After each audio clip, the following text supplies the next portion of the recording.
So in the traditional method, you cannot allow vigilantism.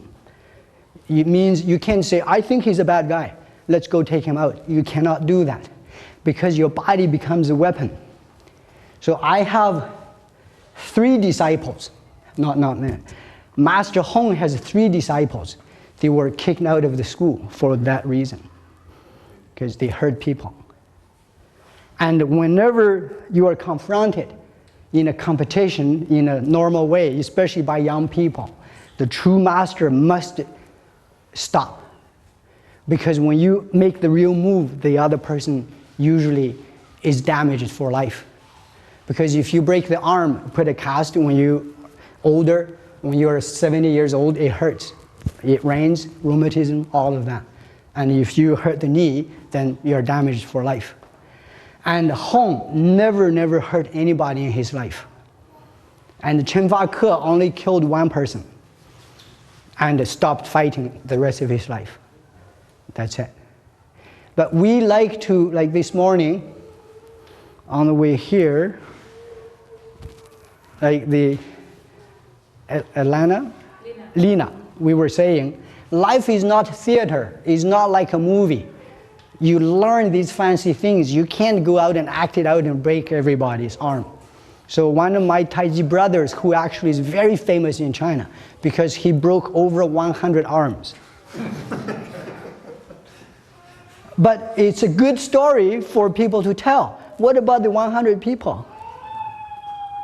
Every time it was devastating. You go home, your parents, your wife, your kids, and you, broken arm. It's a sad story.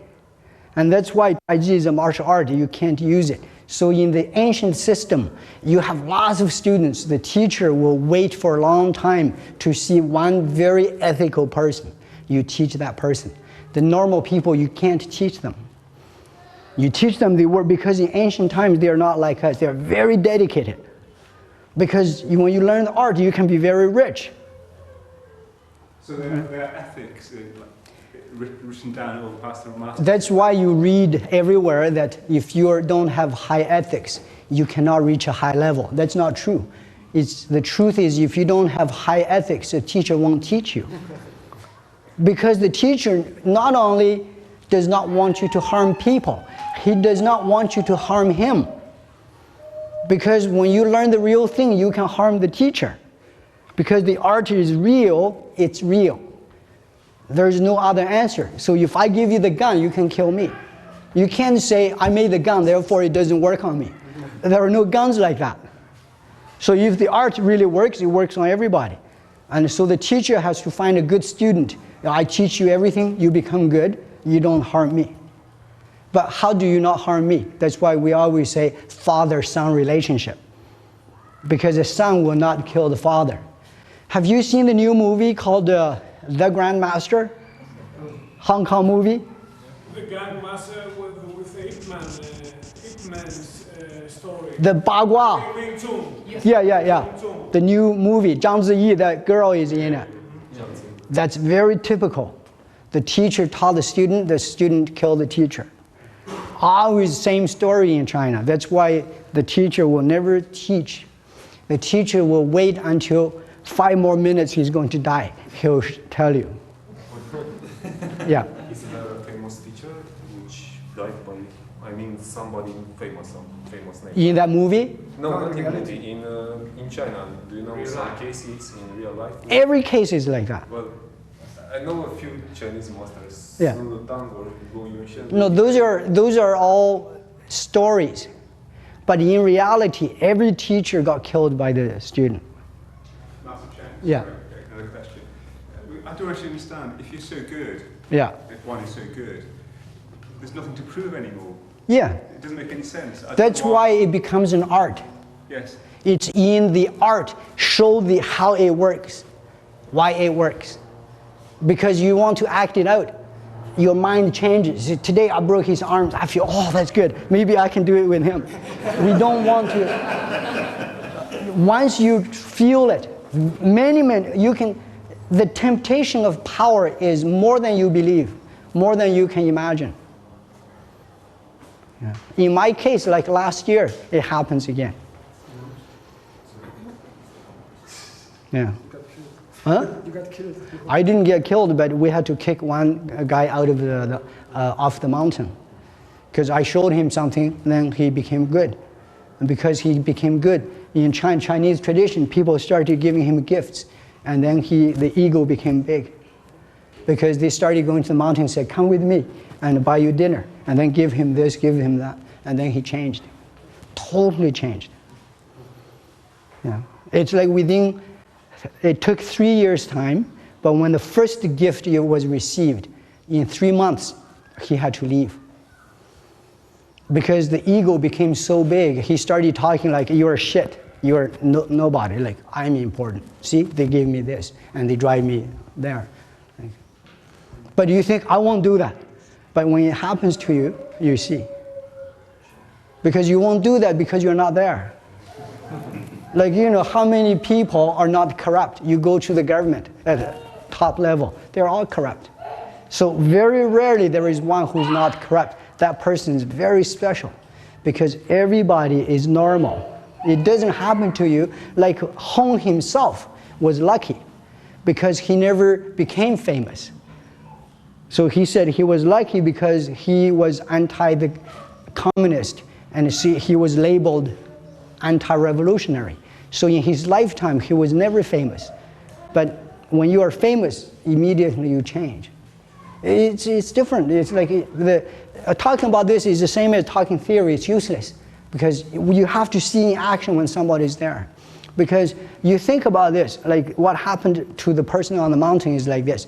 He received 400 yuan a month. Let's not use dollars or euro, just 400 number.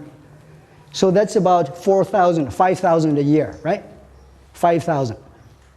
So when a student came and gave him 50,000 once, then he realized it's 50,000, 50,000, 50,000. He says, "You know that 400 a month compared to 50,000 one person? If I have 500 people, how rich?" He didn't care what you say anymore. Because when he cared was because he wants to make 500 from 400 and work harder to make 500. That's 50,000, just no reason, just here, because you are because you're good. Just like that. Very sad, isn't it? Pardon me? So that's extremely sad. Like money buys you everything. Not buys you, corrupts you. Yeah, well, that's what I'm saying. You Yeah. But when it's not there, you do not understand what that corruption is. People always say, "I will never be corrupt." It's very easy to say. And you can see there is a lot of corruption in China. Why? Because the money is there. When it's not there, it's only a game. But when it's real, it's not a game anymore. So it's very, very difficult to avoid it. So the learning here is you have to, but the other side of the story Hong said that I'm starting to understand is real ability. When you have the real ability, you don't want to hurt people anymore. The hurting is you are borderline. You're not sure, and you tried, it worked. So, wow, it actually works. Maybe I'll try it with him. When you are 100% sure, you don't care anymore. And it takes a long time. But if you didn't hurt anybody, how you are 100% sure? Pardon me? If you didn't hurt anybody, how can you be sure? Because at a certain point, you tested it. And you just, in Taiji, we say you have to be dumb. Dumb. Not smart. So you push against a very strong guy. Here. Go like this. Yeah, a little bit longer. Yeah, put that hand here. Go lower. Not strong, but strong enough, right? Like, it doesn't work. It does not. Whatever I do, it does not work. And until one day, it becomes very easy. Then you realize that if that easy, I don't want to do it.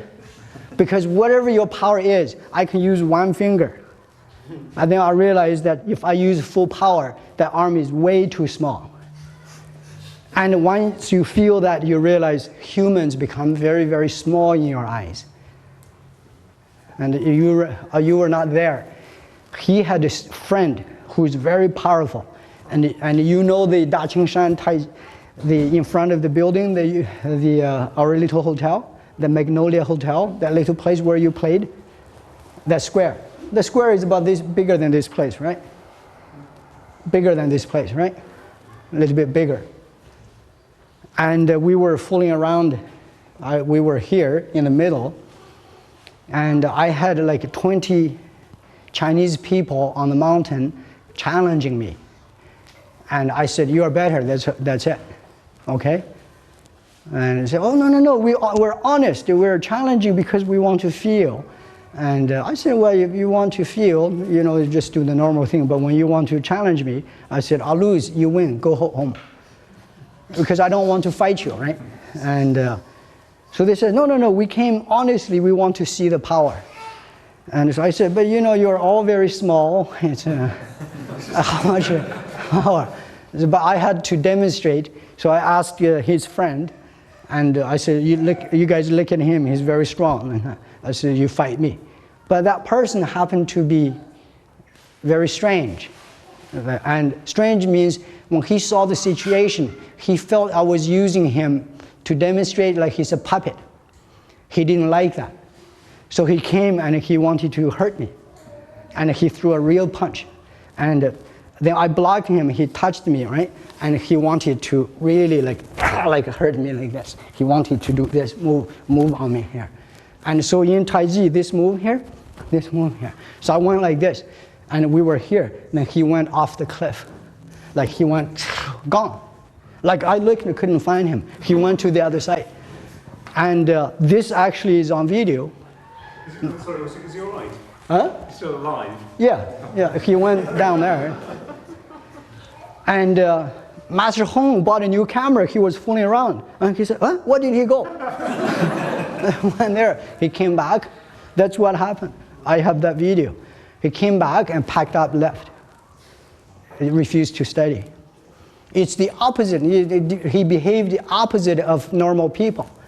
Because he said, "You have qi, but you did not show me the qi, and you show me its practical method, but I felt a gush of energy throwing me there." He said, "If you don't show me, how can I learn? I don't want to pay you money and you don't teach me the real thing." You see, humans behave differently. And for Chinese people, if that happens, they'll come here and they says, "I'll learn from you, I'll give you everything. I just want to one day be like that." But this person says no. He says, because that kind of power. But the person is very realistic. He says, "I can never get that kind of power. It's very strange. It's not normal." But in this case, he didn't get hurt. It was just lucky. But I wouldn't know whether. But what if he hit the rock? You never know, right? So now you know that you have to, there is a test. So there will be a time you realize you fight very, very big guys and you don't run out of power. Your power is stronger. So I normally fought for 8 months with a Chuck. The one who we know now from the video with... Chuck Palletti. He weighs 340 pounds. Used to be American football player. I was fighting with him every day for 8 months. Ronnie Yi did publish a video. Is it this big guy, Ronnie Yi? Yeah. And he's very flexible. Yeah, he can do the form like this. And do the splits, everything. So when you and Steve, you were there, Steve became good because he fought Kamsuk. Kamsuk is 290 pounds. Like Steve is a small guy, fight him every day until he can throw him easily. Then you know you got the power because the other guy is not stupid and is very strong.